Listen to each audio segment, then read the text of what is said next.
جماعت اسلامی سے رہا ہے، نہ ایک سیکنڈ کے لیے اس جماعت سے رہا ہے جس کو تبلیغی جماعت کہتے ہیں، بلکہ میں ان تنظیموں کو جو احزاب کی شکل میں ایک دوسرے کے خلاف تنقیدیں کرتی ہیں، ان ساری حزبیات سے، ان ساری حزبی تصورات سے الگ سمجھتا ہوں۔ اللہ تعالیٰ توفیق عطا فرمائے۔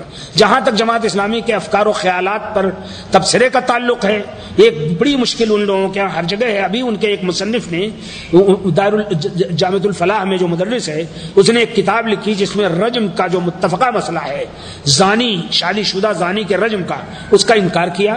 اسی طرح سے ان کے اکثر مصنفین نے احادیث جو عقل کے خلاف ہے ان کا انکار کیا۔ مولانا ابو الاعلی مودودی نے صحیح بخاری پر عجیب تنقیدیں کی، اور اخبار احاد یعنی احادیث کا جو بڑا ذخیرہ ہے اس میں شک پیدا کیا۔ یہی کیفیت مولانا امین حسن اصلاحی کی تھی۔ تو اللہ تبارک و تعالی ہم سب کو معاف کرے اور ہمارے مردوں کی مغفرت فرمائے۔ میں مسلک حنفی اہل سنت والجماعت سے تعلق رکھتا ہوں، کیا کتاب و سنت کی روشنی میں بیعت کرنی جائز ہے؟ بیعت دو ہے، ایک بیعت توبہ اور ایک بیعت جہاد۔ اچھی طرح سمجھ لیجیے، بیعت توبہ انبیاء تک ختم ہے۔ اللہ کے رسول صلی اللہ علیہ وسلم عورتوں سے پردے کے آڑ سے اور مردوں سے سامنے بیعت کرتے تھے۔ سب سے پہلی بیعت اللہ کے رسول صلی اللہ علیہ وسلم کی ہوئی، مدینے میں کے لوگ جب آئے تو بیعت اولا، بیعت ثانیہ، اس میں بیعت توبہ لی، اور یہ اس کو بیعت النساء کہا گیا کہ جب میں آؤں گا تو اگر دشمنوں نے حملہ کیا تو تم جیسے اپنی عورتوں کی حفاظت کرتے ہو، بچوں کی ویسے ہی میری حفاظت کرنا۔ اور بیعت توبہ لیتے تھے عورتوں سے، مردوں سے، لیکن عورتوں سے اس طرح نہیں جیسے پیر لیتے ہیں سامنے بٹھا کرتے، بلکہ پردے سے ان سے اقرار کراتے تھے کہ نہ تو زنا کرو گی، نہ چوری کرو گی، نہ کوئی تہمت لگاؤ گی کسی پر، نہ نافرمانی کرو گی شریعتوں کی۔ یہ تو ہے بیعت توبہ جو انبیاء پر ختم ہے، کیونکہ نبی ہی معصوم ہوتا ہے جو کسی کو توبہ کرا سکتا ہے۔ یہ چیز عیسائیوں میں بپتسمہ کی شکل میں ہے، لیکن اس کا کوئی وجود نہیں۔ بپتسمہ میں یہ ہوتا ہے کہ ایک عیسائی جا کر کے اپنے پیر سے، اپنے راہب سے سارے گناہ اپنے بتاتا ہے، ہم سے یہ غلطی ہوئی، زنا ہوا، چوری ہوئی، فلاں فلاں، تو وہ بپتسمہ دیتا ہے، ختم۔ لیکن شریعت میں بپتسمہ کی کوئی اجازت نہیں ہے۔ شریعت میں اللہ کے رسول فرماتے ہیں جس نے ایک مومن کے عیب پر پردہ ڈالا، اسے اللہ تعالیٰ اس کے عیوب پر پردہ ڈالے گا۔ ایک روایت ہے باقاعدہ کہ مومن کوئی آئے گا تو اللہ تعالیٰ اس کو اپنے قریب کرے گا، کہے گا تم نے یہ گناہ کیا کہ نہیں، یہ گناہ کیا کہ نہیں، یہ گناہ کیا کہ نہیں، یہ گناہ کیا کہ نہیں، تو ڈر جائے گا کہ اب جہنم کے علاوہ کوئی ٹھکانہ نہیں ملے گا۔ تو اللہ تعالیٰ فرمائے گا تم سے گناہ ہوا تھا لیکن تم نے چھپا دیا تھا، پردہ ڈال دیا تھا، آج میں بھی پردہ ڈال دیتا ہوں۔ تو اسلام میں بیعت میں اس انداز کی کوئی گنجائش نہیں ہے۔ اور ایک ہے بیعت جہاد۔ بیعت جہاد کی شکل، جہاد کا لفظ بڑا خطرناک ہو گیا ہے یہاں، نہایت ٹٹپجیے، جاہل، گنوار، جذباتی، چند پیسے جمع کر کے اور جہاد کا نام لیتے ہیں۔ جہاد جوہد سے ہے۔ جوہد کے معنی ہے پوری محنت مشقت کرنی۔ اس محنت مشقت میں سب سے پہلی بنیادی چیز ہے کہ ہم اپنے عقیدے کی اصلاح کریں، اپنے عمل کی اصلاح کریں، اخلاقیات کی اصلاح کریں پورے طور پر، اور پھر مکمل طور پر پوری مسلم سوسائٹی کو اس قابل بنائیں کہ یہ کبھی اگر دشمن سے مقابلہ ہو تو ہمت نہ ہار بیٹھے۔ اللہ کے رسول نے 13 سال دور نبوت میں صرف اپنی امت کی تربیت کی، اپنی امت کی تربیت کی۔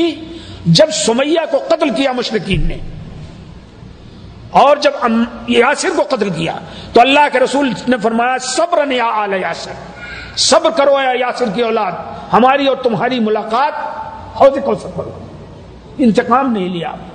حضرت ابو ذر غفاری آئے، انہوں نے اشہدو ان لا الہ الا اللہ محمد رسول اللہ کا اعلان کرنا چاہا، آپ نے فرمایا خاموش رہو، یہ تربیت کا دور ہے۔ بعد میں اعلان کی نوبت آئی۔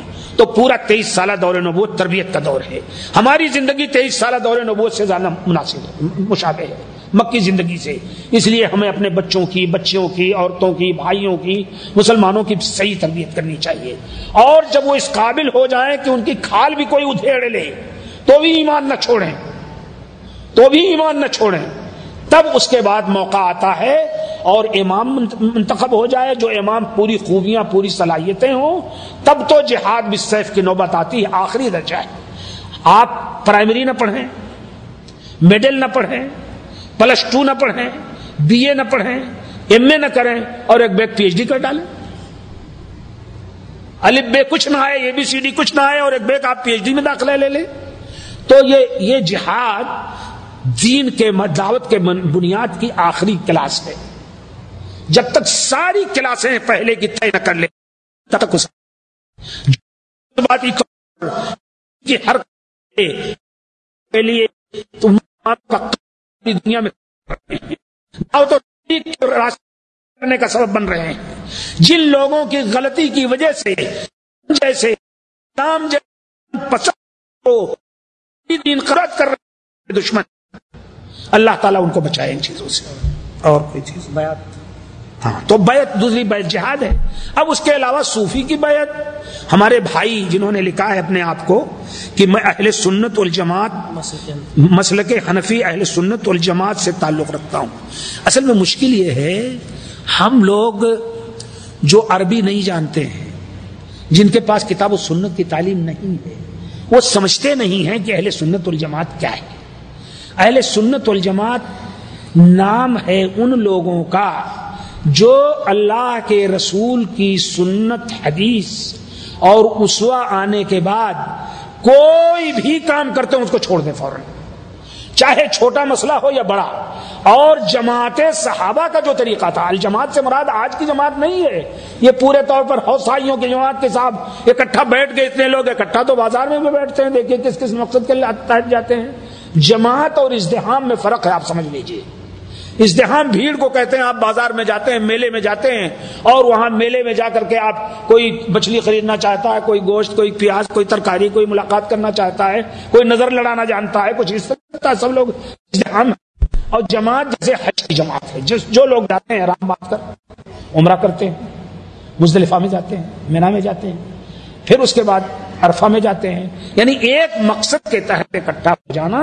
تو اہل سنت والجماعت کہتے ہیں جو توحید اور توحید کے سارے تقاضوں اور رسول اکرم صلی اللہ علیہ وسلم کی سنت پاک، حدیث پاک، سیرت پاک، اسوہ پاک اور اللہ کے رسول کے اسوہ پاک کو عملی طور پر جن لوگوں نے اپلائی کیا، یعنی صحابہ کرام کی جماعت صرف صحابہ کرام کی جماعت کو کہتے ہیں اور کسی کو نہیں کہہ سکتے.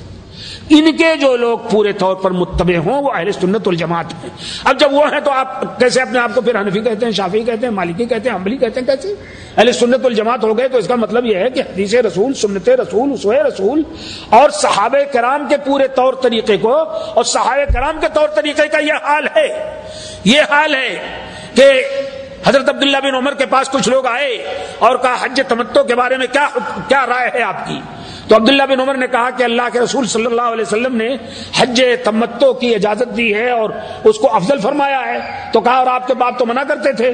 تو کہا کیا میرے باپ کی بات مانو گے کہ رسول اکرم صلی اللہ علیہ وسلم کی بات مانو گے؟ سمجھ گئے آپ؟ یہ ہے صحابہ کا اسوہ کہ کوئی ایک ذرہ برابر اگر کہیں سے کوئی چیز نکل جائے. عبداللہ بن عمر کے لڑکے بلال، ایک تو بلال حبشی رضی اللہ تعالیٰ عنہ مؤذن رسول، ایک لڑکے ان کے بلال تھے. انہیں موجودہ دور کی کچھ چیزیں اس وقت بھی پیدا ہو گئی تھیں، عورتوں میں بے پردگی وغیرہ بھی. تو اللہ کے رسول کی حدیث ہے کہ لا تمنعوا اماء اللہ من بیوت اللہ، عورتوں کے لیے افضل تو یہ ہے کہ گھر میں نماز پڑھیں، لیکن اگر وہ مسجد میں نماز پڑھنے چاہیں پردے سے جائیں، کھنکھناتے زیور نہ پہنیں، عطر و سینٹ نہ لگائیں، تاک جھانک نہ کریں، تو مسجد میں روکو مت. تم افضل تو یہی ہے گھر میں پڑھیں، نہ روکو. تو بلال نے کہا ان کے لڑکے نے میں تو روکوں گا. تو کہا تجھے شرم نہیں آتی ہے؟ میں کہتا ہوں اللہ کے رسول نے فرمایا ہے کہ نہ روکو، تو روک رہا ہے. اللہ کی قسم میں تجھ سے بات نہیں کروں گا، چنانچہ زندگی بھر ان سے بات نہیں کی. ایسے ہی عبداللہ بن مغفل کا واقعہ ہے. انہوں نے کہا کہ کنکری سے مت کھیلو. یہ کنکری جو ہوتی ہے، اللہ کے رسول نے فرمایا ہے کہ یہ کنکری جو بچے کھیلتے ہیں، کسی کی آنکھ میں لگ جائے تو آنکھ پھوٹ جائے، کسی کے دانت میں لگ جائے تو دانت میں زخم ہو جائے، لہذا کنکری سے مت کھیلو، کھلواڑ دوسرا کرو. تو انہوں نے کہا، پھر بھی کھیلتے رہے. تو کہا کہ میں کہہ رہا ہوں اللہ کے رسول نے فرمایا نہ کھیلو، میں تم سے زندگی میں بات نہیں کروں گا. تو اہل سنت والجماعت وہ ہوتا ہے جو جہاں بھی حدیث رسول آ جائے